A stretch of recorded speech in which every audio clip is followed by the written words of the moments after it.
Oke, Assalamualaikum warahmatullahi wabarakatuh. Selamat datang dan selamat berjumpa kembali. Sahabat-sahabat Garuda Fan, Timnas Indonesia telah menyelesaikan pertandingan kedua di bulan Desember ini. Tentunya kemenangan di pertandingan pertama setelah mengalahkan Myanmar dengan skor tipis 1-1. Kini Timnas Indonesia harus puas dengan ditahan imbang oleh Timnas Laos dengan skor 3-3. Bagaimana dengan pertandingan itu? Cukup menarik dan juga bagaimana strategi yang dilakukan oleh Coach Sintayong.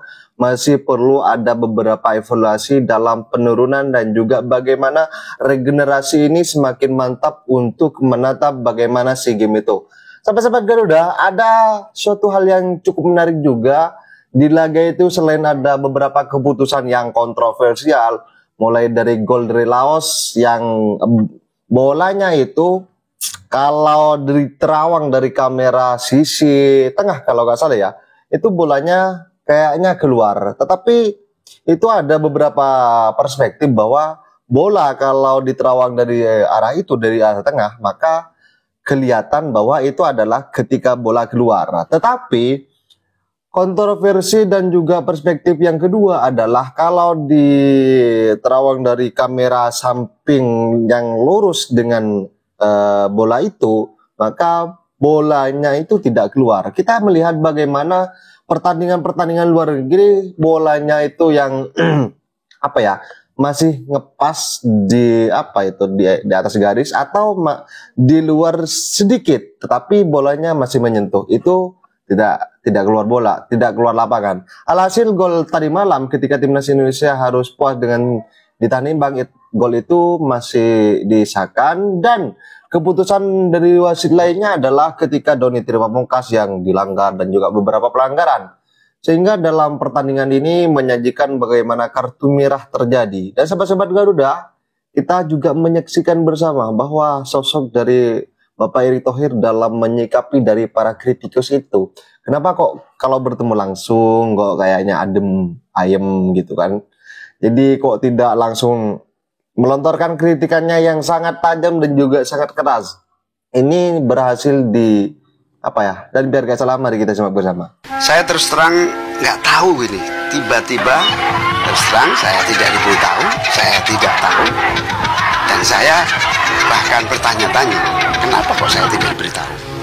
Sampai hari ini. Breaking news guys, inilah salah satu pengamat sepak bola anyar Indonesia yang pendapatnya itu bisa berubah-ubah guys. Pendapat dia yang pertama tentang Timnas Indonesia yang sedang berjuang di kualifikasi Piala Dunia. Dia mengatakan, Sintayong miskin taktik, banyak pemain naturalisasi. Kalau strategi seperti itu, pemain lokal saja bisa. Artinya dia mengkritik bahwasanya pemain-pemain lokal pun bisa melakukan strategi seperti pemain-pemain naturalisasi. Lucu. Nah terus nih, pendapat yang kedua beda lagi guys mengenai Timnas Indonesia yang bermain di Piala AFF. Dia mengatakan banyak dikasih pemain naturalisasi dengan skuad mewah, malah pakai pemain U22. Dimana seperti yang kita tahu, mayoritas pemain U22 adalah pemain liga lokal dari Liga 1 dan Liga 2. Tapi malah mengkritik Coach Sintayong kenapa tidak memakai pemain naturalisasi dengan skuad mewah. Aduh, ini mau Bung Toel nih apa sih sebenarnya? Kayaknya Coach Sintayong tuh serba salah aja di mata Bung Toel ini guys. Pakai pemain full naturalisasi dengan skuad mewah salah. Nah giliran Coach Sintayong udah memakai mayoritas pemain lokal Liga 1 dan Liga 2 pun tetap salah. Aduh pusing. Gak benar ini, gak benar. Jadi Bung Toel maunya seperti apa sih? Aduh, kalau menurut kalian gimana guys melihat dua pernyataan berbeda dari Bung Toel ini? Coba kasih pandangan kalian di kolom komentar. Dan kalau kalian suka konten begini, langsung klik tombol follow. Hei Bung Toel, kemarin bilang kan, ngapain uji coba pemain-pemain muda? Toh di senior ada pemain naturalisasi, nggak bakal dipakai pemain-pemain junior. Bener, gue rasa gue setuju, 150%. Bukan karena pemain naturalisasi, jadi pemain junior ini nggak dipanggil, enggak. Karena memang kualitasnya lihat sendiri, kualitasnya gimana. Jangankan bermain dengan visi, jangankan memberikan added value. Teknik dasar pemain sepak bola profesional, dribbling, kontrol, passing aja amburadul. Gimana mau dipakai di senior? Gimana PSSI dan tim kepelatihan tidak mencari pemain di luar? Lu lihat gak mainnya kayak gimana? Lu lihat gak pemain-pemainnya gimana? Tarkam, Asli Tarkam, itu didikan mana? Apakah didikan pelatih timnas atau didikan klub? Ligue 1, Liga 1. Kembalikan lagi kepada Anda. Oke? Segitu dulu. Dengan Bapak siapa nih? Ambon. Sinteyong stay atau out? Kalau dari ini kayaknya stay sih. Stay. Berapa tahun tuh? Minimal 2 tahun lagi lah Sinteyong di sini. Karena ini proses kita masih panjang. Banyak pemain muda di timnas kita sekarang. Pesan untuk yang masih bilang stay out apa, Bang? Itu yang bilang tuh kardus kalian. Coach Justin.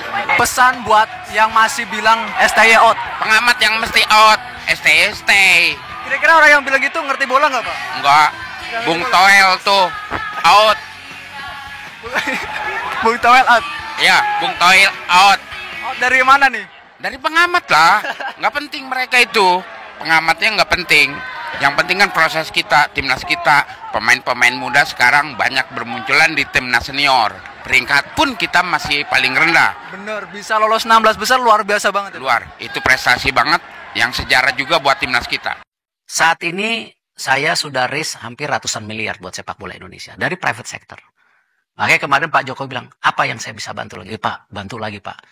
Hari ini kalau salah satu diskusinya, ya saya ketemu dengan Bu Sri Mulyani juga salah satu, Bu, uang bolanya bisa diturunin nggak Bu? Gitu.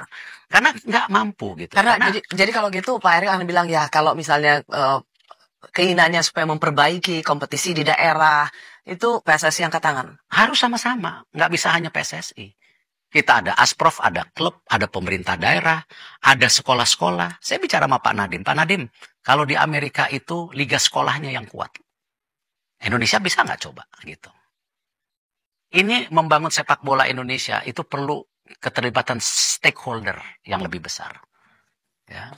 Nah, kita ini yang kita lagi perbaikin. Ya, tapi ini kembali tim nasional yang kita prioritaskan. Tapi untuk membangun grassroots liga kita perlu stakeholder sama-sama. Nggak mungkin kita sama-sama. Saya nggak mau cuci tangan, saya nggak mau balik badan. Nah, itulah kenapa kalender, program, komitmen kita harus benahi satu-satu. Cuman tahun ini saya mau tim nasional dulu dan saya udah buktikan. Oke sahabat-sahabat Garuda Fan, jadi ini adalah bagaimana tamparan keras dari Bapak Erick Thohir dengan kerendahan hatinya bahwa Bapak Erick Thohir adalah sosok yang memang orang keras, tetapi ini kekerasannya itu tidak semena-mena dan juga tidak seperti yang kritikus lakukan dan juga tidak para cawe-cawe lakukan. Bagaimana Bapak Erick Thohir dalam menganggap para pembenci dan juga kritikus ini kok sama halnya dengan Bapak Jokowi ya, ketika dikritik Bapak Jokowi kalem. Dan saat ini Bapak Erick Thohir membuktikan dirinya, ini adalah tamparan keras bahwa dalam pertandingan ini, dalam timnas ini, tim ini memang betul-betul regenerasi. Kok kayaknya hanya berani nonton di Solo kan, sosok orang itu kan. Kok tidak berani datang ke Jakarta. Dan sahabat-sahabat Garuda, seperti apa penjelasan dan juga bagaimana pertandingan-pertandingan timnas Indonesia untuk menghadapi Vietnam nantinya setelah ditahan imbang oleh Laos. Mari kita simak bersama pendapat dari Coach Justin berikut ini. Pemain kita sini menghasilkan kebobolan 2 kali walaupun tetap bisa kita samakan. Ya. Satu lewat lemparan ke dalam, satu lagi tadi lewat corner ya. Corner. Ya, dan membuat skor sementara menjadi 2-2. Overall coach, seperti yang kita bahas tadi dalam jalannya live reaction, benar-benar secara understanding formasi terutama di tengah itu kita benar-benar hampir non-existent. Main kayak ayam tanpa kepala. Nah, itu tuh. Dua tim babak ke mungkin Arhan ya yang sedikit agak taktikalnya benar. Yeah. Yang lain eksekusinya nggak benar, posisinya nggak benar. Yeah. Marcelino posisinya benar, cuman eksekusinya salah. Yeah. Jadi decision makingnya salah. Cuman kalau nggak Marcelino turun, siapa yang turun? Nggak ada yang turun. Yang turun. Marcelino naik malah Rafael Strike yang turun. Yang Arhan sama Arkan sama Rakan di depan terus. Yeah. Gimana lu coba tengahnya kayak begini? Kacau. Harus tengahnya lawak bener. Kita harus akui lini belakang nggak sebagus lawan Myanmar, oke? Cuman lini belakang ini terekspos terus. Iya, tengahnya hilang, bener-bener hilang. Pertahanan pertamanya nggak ada untuk pelapis backnya. Langsung transisinya cepet banget selalu dari pemain lawan, bypass dari gelandang-gelandang kita. Tapi gue suka sih tadi permainannya si Donitri walaupun nggak Donitri lumayan. Tapi menurut gue tadi yang paling stabil, nggak ada salah error yang fatal. Tadi Arhan pun juga gue lihat berapa kali dia salah langsung first time pas gitu menurut gue ngasal gitu kan. Dan kalau gue tadi lihat Donitri paling stabil, walaupun kelihatan tadi dia juga nggak ada supportnya berapa kali untuk bisa one to. Tapi ya nonton timnas Ligue 1 aja begini, suruh gue nonton liganya. Lu aja sendiri. Asnawi masuk tuh tadi. Iya. Makanya kita mau cek dulu nih pergantiannya ada berapa nih. Terima, dan kita bermain dengan 10 pemain sejak menit hampir 70-an. Karena Marcelino mendapatkan second yellow card dan harus absen nanti ketika pertandingan melawan Vietnam. Hanya dialah satu-satunya harapan. Inspirasi kreatif kita pun tidak ada nanti dengan lini tengah seperti ini, lini tengah segitiga bermuda ya. Jadi ini gue nggak optimis untuk melawan Vietnam nanti ya. Ini protes masih terus dilakukan oleh Asnawi karena penalti tadi ya. Gak ada gunanya, ntar dilaporin nggak main lagi Asnawi. Ya udah lupa bukan kapten juga. Tuh, bola udah hilang. Bolanya nggak jauh. ngaruh, iya. Dan arah larinya dia bukan ke kanan, tadinya ke kiri. Jadi ya itulah. Ya. Nah, tapi juga Marcelino ngapain coba lu pelanggaran kayak gitu. 2 gol dari Ferrari dan 1 gol dari Kadek. Dua-duanya dari back dan dari set piece. Belum, nggak ada yang open play kan? Nggak ada. Iya. Dari Separah itu. Corner dan lemparan ke dalam. Udah itu doang. Nyaris tidak ada organisasi permainan yang kita ciptakan. Lini tengah yang benar-benar tanpa kreativitas, tanpa kombinasi. Membaik pertahanan di babak kedua terutama Doni ya, gue ngelihat Doni. Walaupun terakhir blundernya dia ya. Ya, tapi maksud gue kalau harus milih salah satu pemain yang tampilnya bagus ya gue mungkin highlight Doni sih. Doni mainnya bagus sih. Doni ya. Satu kesalahan itu nggak, ya mungkin. Iya. Ya nggak jeopardize. Yang lain lebih banyak kesalahan di belakang. Yang kemarin lebih solid belakang, hari ini hancur belakang. Ya, tapi Kadek membaik babak kedua gue ngelihatnya. Iya. Much improve. Ferrari nyetak 2 gol, jadi ya oke lah. Ya, dan Ferrari cetak 2 gol. Iya, Ferrari cetak 2 gol. Tapi nggak main bagus juga Ferrari. Maksud gue defensive wise ketika terjadi counter 1 lawan 1 Kadek 2 kali bikin ya. gitu. Maksud gue dia sedikit improve, kan di babak pertama dia udah obok-obok kejadian yang sama kan gitu. Jadi mungkin karena mainnya juga di samping Donitri mungkin dia sedikit lebih paham ya secara komunikasi. Nah ya coach, apa nih takeaways yang mesti kita ambil untuk menghadapi pertandingan berikutnya? Ini kan udah dilakukan 2 kali perubahan. Nggak ada lawan Vietnam maksud lu? Iya, lawan Vietnam. Nggak ada Marcelino berat. Satu-satunya yang kreatif itu Marcelino doang. Gue rasa Marcelino frustrasi tadi. Iya, dia udah tahu dia dapat kuning, terus dia sliding dengan 2 kaki. Ya pasti kuning lagi lah. Pasti udah. Ya, itu juga merepresentasikan sematang apa lu sebagai seorang pemain. Ya kan dia kategorikan sebagai pemimpin. Senior ya. Salah satu pemain yang dikategorikan senior dia, Asnawi, Arhan, Stroik. Itu harusnya punya level of ketenangan yang lebih tinggi lah harusnya dia. Kedewasaan lah juga harusnya. Ya, already on yellow card gitu, nggak mungkin lah harusnya lo bikin resiko lo ambil kayak begitu gitu. Dan sekarang menghadapi Vietnam tanpa Marcelino, kombinasi apa kalau lo lihat Ronaldo? Waduh, nggak ngerti lagi. Kayak begitu tadi. Mungkin ada satu. Gue Ronaldo, gue nggak taruh not even di bench. Ya dengan. Gue mending pasang Arkan Kakak, kasih dia kesempatan. Ya. Daripada Ronaldo. Ya dengan kondisi kayak gini mungkin salah satunya opsi ya nggak tahu ya. Ya Reinders. Pas Euro tuh 3-3 main kayak begitu semua. Sama semua marah-marah aja. Hancur emang kalau begitu. Itu masih lebih mending. Ini malah lebih parah lagi anjing. Nggak, ini dalam konteks yang lebih di bawahnya. Ini lebih madesula lagi anjir. Di bawah, jauh di bawah. Parah ini mah. Ini benar-benar tarkam ini mah, sorry to say. Iya. Maksud gua pola permainan pun nggak ada. Iya. Bener-bener nggak ada loh. Jadi gua nggak bingung gimana mau mencari takeaway positif kecuali kita nggak terlalu ini, Ji. Pusing sih ngeliat line up kayak gini, maksudnya lu udah tahu, oke lah, Zanadin berarti udah dikasih kesempatan 2 kali, Arkan Fikri udah 2 kali, Rehan udah sekali, tapi menurut gua kombinasi udah ketahuan, mereka nggak cocok dimainin bareng. Ada pemain yang belum dicoba, si Rivaldo harusnya dicoba. Kita cuma bisa berharap Filipina sama Vietnam mainnya, kan masih 1-1. Iya, itu main imbang. Kita lihat klasemen sementara. Klasemen sementara itu Indonesia berada di urutan 1 dengan poin 4. Diikuti Vietnam yang masih memiliki tabungan 1 pertandingan yang belum dimainkan dengan poin 3. Kemudian Filipina dengan 1 poin, Myanmar 1 poin, dan juga Laos 1 poin. Cuman bedanya Filipina masih ada juga tabungan 1 pertandingan, jadi dia masih bisa nyamain poin Indonesia. Dan ini kan best of 2. Vietnam Filipina kapan?